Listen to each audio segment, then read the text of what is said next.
Now, it might appear that they couldn't find a reader for this Sunday for the guest preacher. Au contraire, I was called about a month ago. Jim, could you read on the 12th? Sure, I can read on the 12th. I'm now a member of this church. I rudely skipped the members Sunday, but I am in, and it's wonderful to be here. So now, as a member of Willow Street Church and a volunteer, I read the scriptures. In a moment, I'll deliver the sermon as guest preacher, but the wonderful passage which concludes Proverbs 31. A capable wife who can find, she is far more precious than jewels. The heart of her husband trusts in her, and he will have no lack of gain. She does him good and not harm all the days of her life. She seeks wool and flax and works with willing hands. She is like the ships of the merchant. She brings her food from far away. She rises while it is still night and provides food for her household and tasks for her servant girls. She considers a field and buys it. With the fruit of her hands, she plants a vineyard. She girds herself with strength and makes her arms strong. She perceives that her merchandise is profitable. Her lamp does not go out at night. She puts her hands to the distaff, and her hands hold the spindle. She opens her hand to the poor and reaches out her hands to the needy. She is not afraid for her household when it snows, for all her household are clothed in crimson. She makes herself coverings. Her clothing is fine linen and purple. Her husband is known in the city gates, taking his seat among the elders of the land. She makes linen garments and sells them. She supplies the merchants with sashes. Strength and dignity are her clothing, and she laughs at the time to come. She opens her mouth with wisdom, and the teaching of kindness is on her tongue. She looks well to the ways of her household and does not eat the bread of idleness. Her children rise up and call her happy. Her husband too, and he praises her. Many women have done excellently, but you surpass them all. Charm is deceitful and beauty is vain, but a woman who fears the Lord is to be praised. Give her a share in the fruit of her hands, and let her works praise her in the city gates. And here ends this Old Testament reading. Our New Testament lesson, our gospel lesson, is from Luke 24. Jesus is speaking. Then he said to them, "These are my words that I spoke to you while I was still with you, that everything written about me in the law of Moses, the prophets, and the Psalms must be fulfilled." Then he opened their minds to understand the scriptures. And he said to them, "Thus it is written, that the Messiah is to suffer and to rise from the dead on the third day, and that repentance and forgiveness of sin is to be proclaimed in his name to all the nations, beginning from Jerusalem. You are my witnesses of these things. And see, I am sending upon you what my Father promised. So stay here in the city until you have been clothed with power from on high." Then he led them out as far as Bethany, and lifting up his hands, he blessed them. And while he was blessing them, he withdrew from them and was carried into heaven. And they worshiped him and returned to Jerusalem with great joy. And they were continually in the temple, blessing God. And may God add to us his blessing to the reading and the hearing of his holy word. Well, having just heard these wonderful words about Mom, it seems only appropriate that we rise up and call her blessed. I always like to add these few words every Mother's Day. First off, especially if you were raised in the church, you had many mothers. There is one who gave you birth, and there are countless mothers in the church who nurtured and encouraged us along our way. Let's remember all our moms.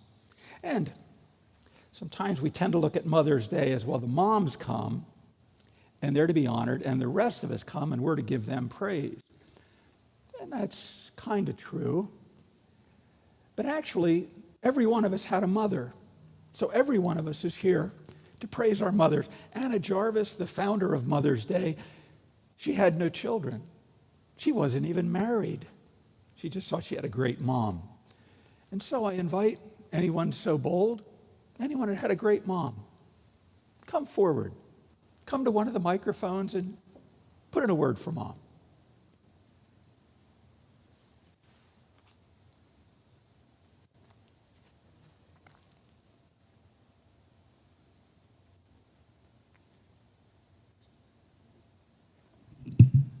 Hi, I'm Jim Haynes. Thing I remember about my mom is just remember when you have kids, when you grow up. And it's true, and I say that to my kids now, and they're saying it to their grandkids.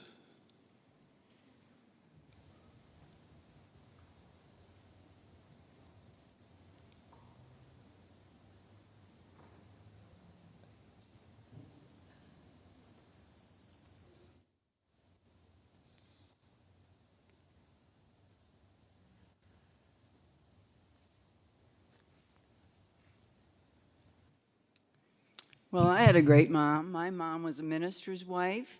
So not only was she minister's wife, but she also played the piano for church. She organized the Bible class. She was busy at Bible school.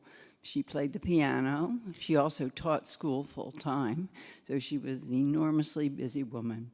But every once in a while, oh, I forgot to say, we wore hand-me-down clothes. We didn't have a lot of money. We wore a lot of hand-me-down clothes, and so many of the clothes came from the congregation themselves. But every once in a while, I would find on the door of my bedroom when I woke up a handmade dress that my mom had made for me, and she had sewed it especially, and that was very special for me. So thanks, Mom.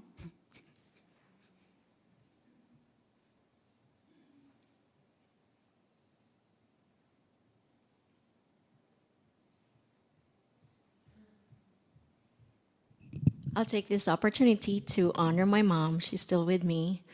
And I am grateful to God for how she has taught us to be so loving and selfless and always very sacrificial, generous. And so I praise the Lord for my mom. Thank you, Mom.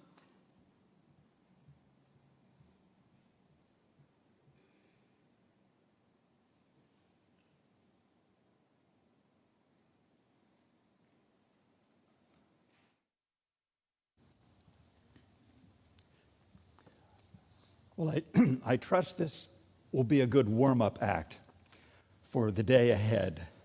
And let's just not smile at Mom or the card is nice. Let's remember Mom. I mean, remember. Talk about Mom, maybe even to her face if she's still with you. Let's be sure that moms are blessed on this precious day.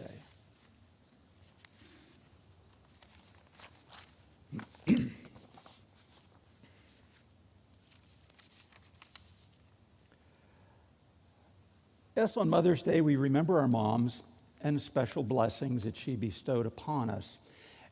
And I remember my mother, well, a lot of things I remember about my mother, but one trait that came to my mind was my mother's laughter. She had a sense of humor, and she could find humor in life, even in the darker times, and that would lift our spirits. What a blessing it was. When we think of mothers, we don't always think of laughter. We might think more of Augustine's mother, Monica, and her many tears and prayers for her son. And Mom would have had her shares of tears as well. But she could laugh, and that meant a lot to us. And as we look to the Proverbs, we find that this isn't really so strange or exotic a virtue to celebrate about one's mother. For the writer of Proverbs says of this wonderful and capable wife and mother, strength and dignity are her clothing, and she laughs at the time to come. Now that is pretty amazing. Not simply to laugh, but at the times to come. I know we're always quick to say, well, we must not be living in our time. Well, the times to come have always been pretty scary. But she could laugh. And that's worthy of our note. That's worthy of our research. Why could Mom laugh? And maybe we can borrow some of that laughter for ourselves. Now, when we speak about laughter, I need to be clear, not all laughter is good and of God. There can be vulgar laughing or cruel or hurtful laughing. Sometimes laughter simply becomes a mere escapism or a way to occupy ourselves when we really should be thinking about some of the weightier matters of faith and life. Yes, there are those kinds of laughter. But there's a healthy laughter, and Mom's is a healthy laughter, celebrating life and joy, a secure life. It's a laughter of confidence that all is well and all shall be well. Oh, that we had that kind of confidence. Now, what in the world made this woman so confident that she could laugh? We need to be careful how we read this passage. The usual take on all of this is we read all this about this woman and we say, oh my goodness, of course she can laugh at the future. She's ready for the times ahead. She's got hard work, she's got smarts, she rises early, she's got business sense, she's got initiative, she's got a caring heart, she's a good provider. Oh my goodness, with all those virtues, I mean, she's armed for bear.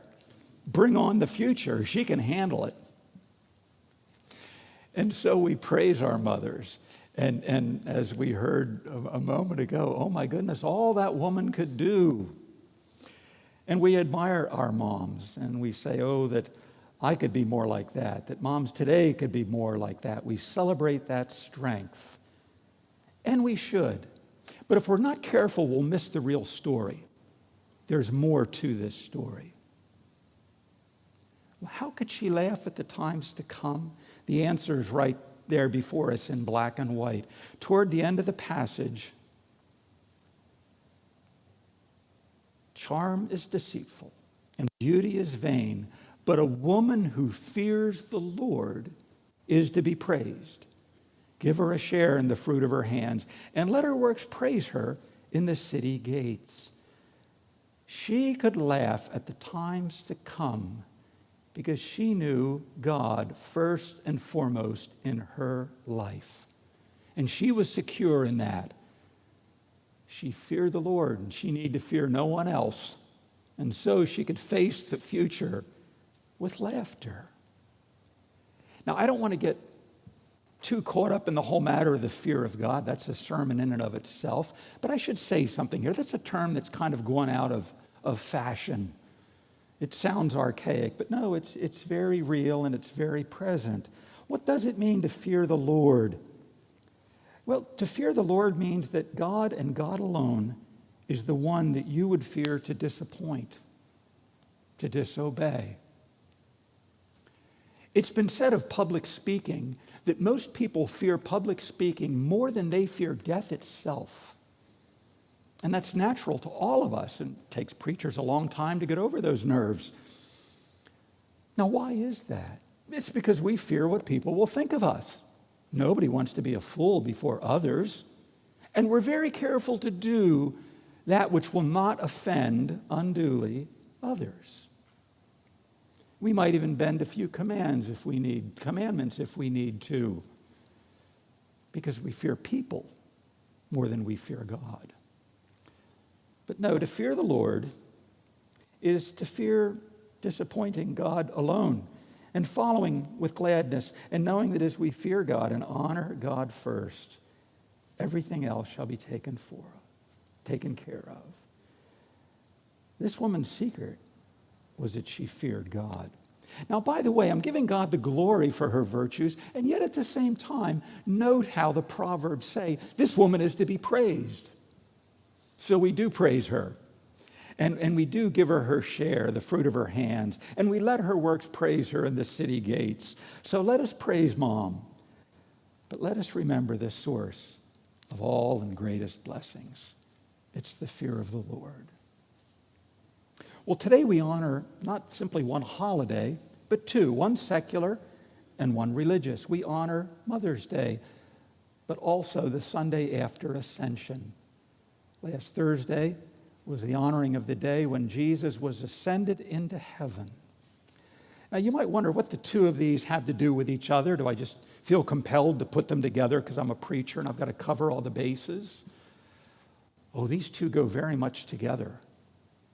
And the laughing and confident mother would have much to say about Ascension Day. Ascension doesn't simply mean that Jesus left this earth. He ascended, and now he is enthroned. Or to use a modern terminology, now Jesus is in the driver's seat. He's at the control panel. Jesus is Lord. There was a time when the ascension was central to our religious life in the Reformed Church. As the Reformed Church has long stressed the sovereignty of God, it's a shame that that's fallen by the wayside. But the capable mother, she'd tell us about Ascension Day. She says, yes, that's why I'm so happy, because God's in control. God has it all together, and I need not be afraid. That's why I can smile. That's why I can laugh. And there is something wonderful about family. You know, my wife and I, we have many talents and many gifts. One of them is we're good worriers. I'm going to preach about confidence, and I'm going to end with a word of confession. Oh, we can worry about all kinds of things. And I keep praying, Lord, give me the faith I keep preaching us to have. But you know, there's something about raising a family and these bouncing and shouting little kids. And there's a joy that comes with that. And it really seems to be the voice of God. There's a certain confidence there. You know, I think it's sad. When our third son was born, there were people that took my wife aside. A few took me. Do you know what you're doing here? There was a preacher's wife once took my wife aside. How are you going to pay for all their schooling? And frankly, I was horrified. And they didn't bother saying anything to us when our fourth child was born. Because, you know, the big joke about, you know, no one can afford kids these days. When could we afford children? But there's a certain joy that fills a parent's heart. You say, these are God's kids. God's going to take care of them. And God took care of my kids just wonderfully. Oh, the stories we could tell. I don't want to go glorifying the Amish as if somehow original sin skipped these people or whatever. They're, in one way, they're ordinary people like all of us. But we look to the Amish, and perhaps with a little envy, they seem a confident people. They seem a happy people. Why is that? I never gave a whole lot of thought to the Amish, but when I was in the southern end of the county, I lived among the Amish for 20-some years. And I figured it out. If you really want to know what the key to the joy and the confidence of the Amish, they believe in the providence of God. That God's in control, that Christ reigns, and he's taking care of us. Often we'll hear Amish say, well, I guess it was the Lord's will. Well, they believe it, and they believe that God is there to take care of them. When we start a business, we stumble and we worry and we fret and we research and all that. The Amish are a little more courageous. And if something fails in life, well, it wasn't the Lord's will, and on they go. I always love these articles. I haven't seen one in a long time in the paper. Can the Amish survive in the future? Well, and we always laugh because the Amish will do fine. The question is the rest of us. They believe in the ascended Lord. And isn't it interesting that they are about the only religious community anymore that celebrates ascension? What does that tell you? And Mom would be there with the Amish, praising God. Jesus reigns, and we are now free to laugh. We're a society that's forgotten how to laugh. Remember the days of Jay Leno and Johnny Carson? You know, if you were up that late, if you couldn't sleep or whatever your habits be, they would get up and do some sketch about modern events, and they would laugh. And it was pretty much across the board. They'd laugh at Democrats, they'd laugh at Republicans. It's what they did, and we enjoyed it. Those days are gone. These are too serious a time. And now what was once time late night comedy, well, they try to dress it with comedy, but it's a very partisan kind of sermon on the way that our human race or our nation ought to go, or we risk doom. Oh, we've become very serious, haven't we?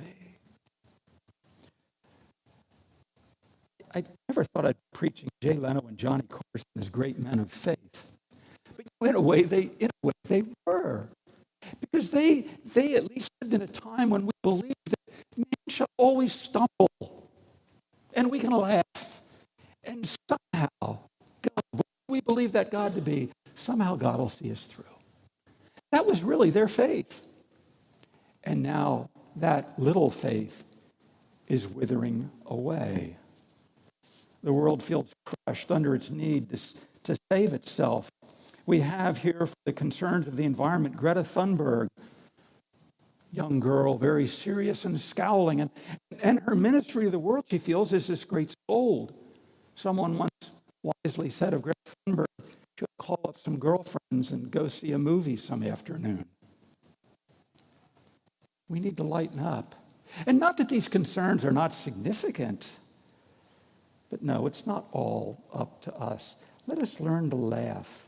Let us step back from the world, set our hearts on things above and not things on earth. G.K. Chesterton, the great 20th century Christian thinker, he made a remark. You're going to recognize perhaps a certain snippet in here, but I share the wider quote. He says, a characteristic of the great saints is their power of levity. Angels can fly because they take themselves lightly. Pride is the downward drag of all things into an easy solemnity. One settles down into a sort of selfish seriousness, but one has to rise to a gay self-forgetfulness. For solemnity flows out of men naturally, but laughter is a leap. It is easy to be heavy, hard to be light. Satan fell by the force of gravity. Years ago, I was involved with an especially powerful and wise kind of youth ministry. And it was interesting, this youth ministry and their staff workers, they were very careful on the gospel messages that they prepared and presented to the young people, as they should be.